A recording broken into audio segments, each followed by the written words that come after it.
Hello everyone. This is the fifth part of your chapter, that is in third chapter, that is India's climate. अगर आपने बाकी के parts नहीं देखे हैं तो जो लिंक है वो मैंने डिस्क्रिप्शन में दे दी हैं, तो आप जाके उसको एक बार देख लीजिए पहले. अब हम लोग यहाँ से स्टार्ट करेंगे. At the same time, in a higher layer of the atmosphere, at a height of 10 to 16 km above sea level, winds begin to blow at a very high speed in a direction from east to west. This high speeds, altitude winds help the flow of the surface monsoon winds in the opposite direction from west to east. The monsoon does not arrive all over India at the same time. Its onset is different on different places. It first arrives in Kerala on June 1st, then Mumbai on June 7, and reaches Chhattisgarh around June 15. When it reaches the southern peninsula of India, the southwest monsoon divides into two branches. One branch moves towards the Arabian Sea and the other branch moves towards the Bay of Bengal. देखिए यहाँ पर क्या बोल रहा है कि atmosphere में जो हायर लेयर है, ठीक है, उसी वक्त पे एटमॉस्फेयर में एक हायर लेयर जो है वो बनता है. अप्रोक्सीमेटली क्या हाइट है यहाँ पर, 10 to 16 किलोमीटर हाइट में सी लेवल के पास में. जो विंड है वो बहुत ज़्यादा हाई स्पीड में ब्लो होती है. डायरेक्शन दिया हुआ है ईस्ट से west. High speed wind blow हो रही है तो वहाँ पर हाई अल्टीट्यूड विंड, वहाँ पर क्या है, हाई अल्टीट्यूड विंड है वहाँ पर, जो कि मॉनसून को फ्लो करने में मीन्स मॉनसून को लेके आने में हेल्प करता है ऑपोजिट डायरेक्शन में. ठीक है, अपोजिट डायरेक्शन में मीन्स वेस्ट टू ईस्ट में जो विंड ब्लो हो रहा है वो यहाँ पर ईस्ट से वेस्ट है. तो यहाँ पर जो मॉनसून जो मतलब विंड जो मॉनसून लेके आएगा वो वेस्ट से ईस्ट की तरफ में लेके आता है. अब देखिए मॉनसून जो है वो ऑल ओवर इंडिया में आता है लगभग एक ही टाइम पे. मीन्स लगभग एक ही टाइम पे मीन्स एक ही दिन पे नहीं आता, लेकिन अप्रोक्सीमेटली उसी मंथ पर आ जाता है. एक ही दिन में हर जगह बारिश होती है ये हम ऐसा नहीं होता है. हर जगह पे अलग अलग टाइम पे अलग अलग दिन पे बारिश होती है. अब देखिए यहाँ पर सबसे पहला जो मानसून आता है वो केरला में आता है जून 1 को, और उसके बाद में फिर 7 जून को मुंबई में आता है, और फिर फाइनली छत्तीसगढ़ में वो 15 जून तक आ जाता है. जब पूरे इंडिया में मानसून होने के बाद में, ठीक है, मानसून जब आ जाता है उसके बाद में जो विंड है वो वहाँ से दो पार्ट्स में बदल जाती हैं. ठीक है, दो पार्ट्स में चेंज हो जाती है. एक ब्रांच अरेबियन सी की तरफ मूव हो जाता है और दूसरा ब्रांच जो है वो बे ऑफ बंगाल की तरफ मूव हो जाता है. देखिए Arabian sea monsoon. In the branch that moves towards the Arabian Sea, the monsoon winds blow from southwest to the northeast. Kerala, Karnataka, Maharashtra, Tamil Nadu and Chhattisgarh get rainfall from this branch. The monsoon winds first hit the western Ghats, causing heavy rain along the western coastal plain. By the time they cross the western Ghats, they lose their moisture, becoming dry and hot as they move towards the east. This region, called a rain shadow region, receives scantily rainfall. Mumbai gets around 200 centimeter of rainfall between June and September, while Pune gets only 50 centimeter. ठीक है, यहाँ पर जो वहाँ क्या हुआ वहाँ पर देखिए, यहाँ पर दो पार्ट में डिवाइड हो गया. जो रेनफॉल है वो दो पार्ट में डिवाइड हो गया. एक अरेबियन सी की तरफ मूव कर लिया और एक जो है वो बे ऑफ बंगाल की तरफ मूव कर लिया. तो ये जो अरेबियन सी की तरफ जो मूव कर लिया ये वो वाला पार्ट है. इस ब्रांच में क्या होता है, अरेबियन सी की तरफ मूव कर जाता है, इसीलिए यहाँ पे इसको अरेबियन सी मॉनसून कहा जाता है. ये जो मॉनसून विंड है वो साउथ वेस्ट से नॉर्थ ईस्ट में ब्लो करती हैं. इससे जो रेनफॉल जो होता है वो केरला, कर्नाटका, महाराष्ट्र, तमिलनाडु और छत्तीसगढ़ को इसी मॉनसून की वजह से रेनफॉल देखने को मिलता है. ये जो मॉनसून है वो सबसे पहले वेस्टर्न घाट से टकराता है, जहाँ पर बहुत ज़्यादा हैवी रेन हो जाता है, और उसके बाद में फिर वो मूव कर लेता है वेस्टर्न कोस्टल प्लेन में. जब वो वेस्टर्न कोस्टल प्लेन की तरफ जाता है वहाँ पर अपना जो मॉइस्चर है वो लूज कर जाता है, और फिर जब वो वापस आता है ईस्ट की तरफ में तो वो जो उसका जो मीन्स उसका जो वाटर है, ठीक है, वाटर है या विंड जो है वो बहुत ही ज़्यादा ड्राई और हॉट हो चुका होता है। ये जो रीजन है वहाँ पर क्या है, उस रीजन को बोला जाता है रेन शेडो रीजन। ठीक है, रेन शेडो रीजन कहा जाता है। इसमें बहुत ज़्यादा स्कैंटी रेनफॉल देखने को मिलता है। इसी रेनफॉल की वजह से मुंबई में अराउंड 200 सेंटीमीटर रेनफॉल होता है जून से सितंबर में। वहीं पुणे में 50 सेंटीमीटर तक ही रेनफॉल देखने को मिलता है। The Arabian Sea monsoon now divides into two branches. The one branch moving eastwards along the Narmada Valley in the Chota Nagpur Plateau, where it meets the Bay of Bengal monsoon branch, causing heavy rainfall in the region. The other northern branch goes through Kathwar in Kutch in the deserts of Rajasthan. The Aravalli hills run parallel to the monsoon winds, so they cannot stop them. The average rainfall in this area being only 20 centimeter. The winds thus blow unhindered through Gujarat and Rajasthan to the Himalayas. The air at this high altitude is hot and dry, so the monsoon loses its moisture. Hence, rainfall in the Himalayan region is low from the northern branch.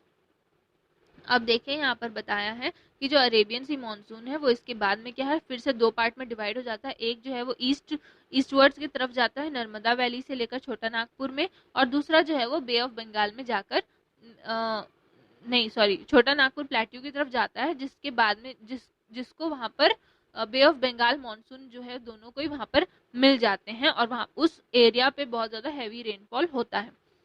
जो दूसरा branch है वो northern branch, ठीक है, दूसरा जो branch है वो कैतवार से कच्छ की तरफ जाता है, राजस्थान के डेजर्ट की तरफ। इस वक्त में जो अरावली हिल्स है वो मॉनसून विंड्स के साथ में ही क्या है, पैरेलल में रहता है, जिसकी वजह से वहां पर एवरेज रेनफॉल जो है होती है अप्रोक्सीमेटली 20 सेंटीमीटर के आसपास। अब देखिए बे ऑफ बंगाल।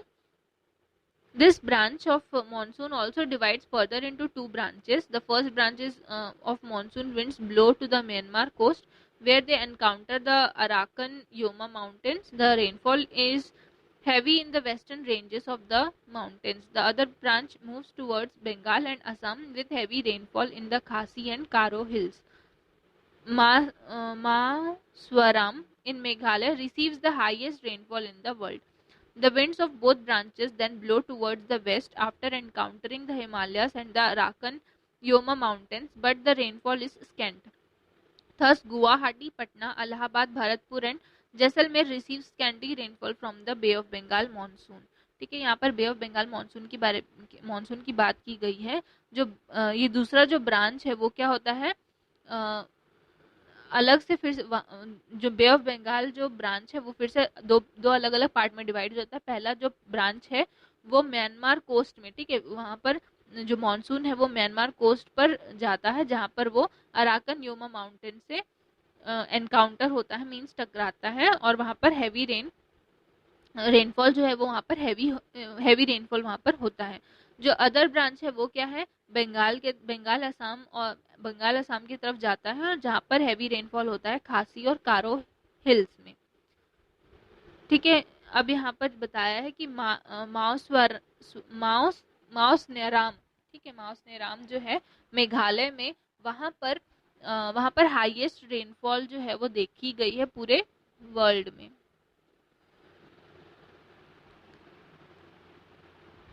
देखिए थर्ड पॉइंट, ऑटम और रिट्रीटिंग मानसून। अभी तक हम लोग क्या है मानसून पढ़ रहे थे, अब यहाँ पर आपका ऑटम और रिट्रीटिंग मानसून आएगा। In the second half of October, the temperature starts falling rapidly in North India. By the beginning of November, the low pressure zone over northwest India shifts to the Bay of Bengal. The shift give rise to low pressure cyclonic conditions that develop into cyclones in the Andaman Sea. These cyclones generally cross the eastern coast of India. They are sometimes very destructive and cause heavy rainfall. The densely populated delta areas of Krishna, Kaveri and Godavari rivers are often hit by cyclones. They sometimes also reach the coastal areas of Odisha, West Bengal and Bangladesh. Most of the rainfall on the Coromandel coast is caused by these cyclones. In October, the average temperature of the most parts of India is 25 to 26 degrees centigrade. The average temperature in Rajasthan, Gujarat, and eastern coastal plains is over 27 degrees Celsius, and in Jammu and Kashmir, Himachal Pradesh, Uttarakhand, Madhya Pradesh and Karnataka is below 25 degree centigrade. ठीक है, अब देखिए यहाँ पर autumn या फिर retreating monsoon भी उसको कहा जाता है. देखते हैं, ये जो है वो अक्टूबर के सेकेंड हाफ में सेकेंड हाफ से क्या है स्टार्ट हो जाता है, जहाँ पर जो टेम्परेचर है वो नीचे गिरने लगता है. मीन्स टेम्परेचर जो है वो रैपिडली फॉल होता है नॉर्थ इंडिया में. और इस और नवंबर के स्टार्टिंग में वहाँ पर एक लो प्रेशर जोन जो है वो क्रिएट हो जाता है. लो प्रेशर जोन जो है वो क्रिएट होके बे ऑफ बंगाल की तरफ शिफ्ट होने लगता है. ये जो शिफ्ट है वो वहाँ ये जो शिफ्ट होता है जिसके बाद में वहाँ पर लो प्रेशर साइक्लोनिक कंडीशंस जो है वहाँ पर डेवलप होने लगते हैं. लो प्रेशर साइक्लोनिक कंडीशंस जो develop cyclonic low pressure area जो है वो डेवलप होता है, जिसकी वजह से वहाँ पर साइक्लोनिक कंडीशंस जो है वो डेवलप होते हैं. ये जो साइक्लोन्स है वो generally eastern coast of India पे फॉल होते हैं, उसको क्रॉस करते हुए जाते हैं, जिसकी वजह से वो बहुत ज़्यादा डिस्ट्रक्टिव होते हैं और बहुत ज़्यादा हैवी रेनफॉल लेकर आते हैं. यहाँ पर जो डेंसली पॉपुलेटेड डेल्टा है जैसे कि कावेरी, कृष्णा, गोदावरी रिवर्स जो है वो वहाँ पर कभी कभार जो है वो हिट कर जाते हैं साइक्लोन्स को. और समटाइम्स क्या है उड़ीसा, वेस्ट बंगाल, बांग्लादेश ये सारे जो कोस्टल एरियाज हैं उसको भी वो हिट कर जाते हैं. ठीक है, अक्टूबर में जो एवरेज टेम्परेचर रहता है पूरे इंडिया के मोस्ट पार्ट्स में वो क्या है 25 से 26 डिग्री सेंटीग्रेड रहता है. राजस्थान, गुजरात और ईस्टर्न कोस्टल प्लेन्स में 27 डिग्री रहता है. और जम्मू कश्मीर, हिमाचल प्रदेश, उत्तराखंड, मध्य प्रदेश और कर्नाटका में 25 डिग्री सेंटीग्रेड से भी कम टेम्परेचर जो है वहाँ पर देखने को मिलता है. Fourth point, winter. The winter season extends from December to February. It is marked by a steep fall in the temperature in North India. In January and February, the temperature falls below freezing point in Punjab and Kashmir. But in South India, the average temperature is 14 to 15 degrees centigrade. Thus, wheat is grown in Punjab, Haryana and Uttar Pradesh during this season, while rice is cultivated in Kerala and Tamil Nadu. Cyclonic storms bring heavy rainfall to the Tamil Nadu and the Andaman Nicobar Island during this period. In winter, Kashmir and the northern western parts of India experience winter rainfall and snowfall caused by the Mediterranean sea cyclones. North India is covered in dense fog during this month. ठीक है, यहाँ पर आपको winter season के बारे में बताया है. कब होता है विंटर सीजन? दिसंबर से फरवरी के बीच में विंटर सीजन होता है, जिस वक्त पे क्या होता है टेम्परेचर जो है वो बहुत ज़्यादा गिर जाता है नॉर्थ इंडिया में. और जनवरी फरवरी में जो टेम्परेचर है वो काफ़ी ज़्यादा फ्रीजिंग टेम्परेचर रहता है पंजाब और कश्मीर में. साउथ इंडिया का जो एवरेज टेम्परेचर रहता है वो 14 से 15 डिग्री सेंटीग्रेड रहता है, जिसके ठीक है. अब यहाँ पर कल्टीवेशन की बात की गई है. पंजाब में इसी वक्त पे क्या है वीट ग्रो करते हैं पंजाब, हरियाणा और उत्तर प्रदेश में, और राइस ग्रो होती है केरला और तमिलनाडु में. अगर साइक्लोनिक कंडीशंस वहाँ पर साइक्लोनिक कंडीशंस की वजह से बहुत ज़्यादा हैवी रेनफॉल होता है तमिलनाडु, अंडमान निकोबार आइलैंड में, जिसकी वजह से वहाँ वो लोग राइस को कल्टीवेट करते हैं. विंटर सीजन में कश्मीर और नॉर्थ इंडिया का जो पार्ट है वो वहाँ पर स्नोफॉल जैसा कंडीशन भी देखने को मिल सकता है. El Nino and the monsoon देखते हैं. The Indian monsoon is affected by the ocean currents thousands of kilometers away near the western coastal of equator in South America. The heating and cooling of the Pacific Ocean as a result of these currents causes atmospheric changes that affect the monsoon. ठीक है, अब ये जो monsoon में जो changes आ सकते हैं वो यहाँ पर बताया है. इंडियन मॉनसून जो है वो किस चीज़ के ऊपर डिपेंड करता है, तो वो मेनली ओशन करंट्स के ऊपर डिपेंड करता है. तो अगर ओशंस में अगर कुछ भी अफेक्ट पड़ता है, ठीक है, अगर वो बहुत दूर में भी अफेक्ट पड़ रहा है तो वो हमारे मॉनसून को बहुत ज़्यादा अफेक्ट कर देता है. ठीक है, अब यहाँ पर ये पैसिफिक ओशन के पास में ये अगर कोई चीज़ क्या है आपका इक्वेटर के पास में मीन्स यहाँ पर ये जो एरिया बन रहा है उसके बारे में यहाँ पर बताया है कि अगर हीटिंग और कूलिंग पैसिफिक ओशन क्या है अगर बहुत ज़्यादा हीट हो रहा है या बहुत ज़्यादा कूल हो रहा है तो ये हमारे मॉनसून में बहुत ज़्यादा अफेक्ट करेगा. This atmospheric changes cause the tropical convergence zone to shift 10 to 15 degrees southwards. The effect of this shift can be seen in the Indian Ocean. The trade winds of the southern hemisphere slow down perceptually when they cross the low pressure convergence zone at the equator and move north. Since this winds from the southwest monsoon, the Indian monsoon weakens. ठीक है, देखिए यहाँ पर क्या हो रहा है, अगर यहाँ के एटमोसफेयर में अगर कोई चेंज होता है तो जो हमारा कन्वर्जेंस जोन है वो 10 से 15 डिग्री साउथवर्ड्स जो है वो शिफ्ट हो जाता है, जिसका अफेक्ट हम लोगों को इंडियन ओशन में देखने को मिलता है. ट्रेडिंग्स जो है वहाँ पर क्या हो जाते हैं, बहुत ज़्यादा ट्रेड विंड्स जो है वो स्लो हो जाते हैं और भी अलग अलग चीज़ें जो है वो हम लोगों को देखने को मिलती हैं. The abnormal warming and cooling of the Pacific Ocean caused by the ocean currents occur after intervals of a few years. Peru, after heavy rainfall in winter as a result, and even experiences floods. When the ocean water is warmer than normal, the fish catch decreases. The phenomena is called El Nino, baby Jesus, because it occurs around Christmas. When the opposite happens, the eastern Pacific Ocean cools down. It is called La Nina, the girl. Uh, El Nino is the key factor in making long-term weather forecast. In 1990-91, there is a delay of 5 to 12 years in the arrival of the monsoon in India due to the El Nino. ठीक है, अब यहाँ पर अचानक से जो ocean है उसमें या तो जो ओशन है वो गर्म हो जाता है, वार्म हो जाता है, या फिर कूल हो जाता है, जिसकी वजह से मॉनसून में क्या होता है, बहुत ज़्यादा अफेक्ट देखने को मिलता है. ये जो है वो हर साल नहीं होता, कुछ साल के इंटरवल के बाद में होता है, कुछ साल के गैप में होता है, जब वाटर जो है वो वार्म होता है. ठीक है, नॉर्मल से क्या है, नॉर्मल से ज़्यादा गर्म रहता है, उस वक्त में इस फिनोमिना को अल नीनो कहा जाता है. क्या बोल रही हूँ, फिर से सुनिए. जब ओशन वाटर नॉर्मल से ज़्यादा गर्म हो जाता है, ठीक है, नॉर्मल से ज़्यादा गर्म हो जाता है, तब उस फिनोमिना को अल नीनो कहा जाता है. और जब अगर उसका अपोजिट होता है, मीन्स पैसिफिक ओशन में जो ओशन वाटर है वो ठंडा होता है, नॉर्मल वाटर से ठंडा हो जाता है, तो उसे ला नीनो कहा जाता है. अल नीनो की वजह से बहुत ज़्यादा क्लाइमेट हमारे मॉनसून में बहुत ज़्यादा डिले हो सकता है. 1990-91 में देखा गया था कि अल नीनो की वजह से 5 से 12 दिन मॉनसून के इंडिया आने में डिले हो गया था, लेट हो गया था. Climate change. The entire world is worried about the long-term impact of the changes occurring in the composition of the Earth's atmosphere. We learned earlier that long-term atmospheric conditions is what we call climate. This means climate is a cycle of atmospheric conditions over many years. This cycle is changing. It is this changes that are causing concern. The changes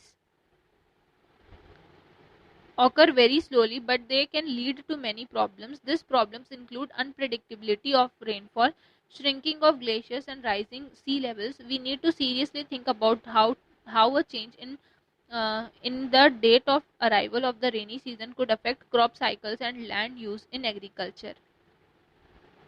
ठीक है, देखो यहाँ पर climate change की बात हुई है. Climate actual में क्या है, कोई किसी एक दिन का डाटा तो है नहीं. क्लाइमेट क्या है, पूरे साल, हर साल में क्लाइमेट एटमॉस्फेयर को क्या है, एटमॉस्फेयर को मेजर किया जाता है, एटमॉस्फेयर कंडीशंस को स्टडी किया जाता है, एटमॉस्फेरिक कंडीशंस को, जिसके बाद में क्लाइमेट हम लोग को देखने को मिलता है.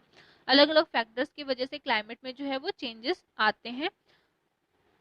अगर ये जो साइकिल है, ठीक है, ये मतलब ये क्या है, एक तरीके से एक जो क्लाइमेट चेंज है वो क्या है, साइकिल है.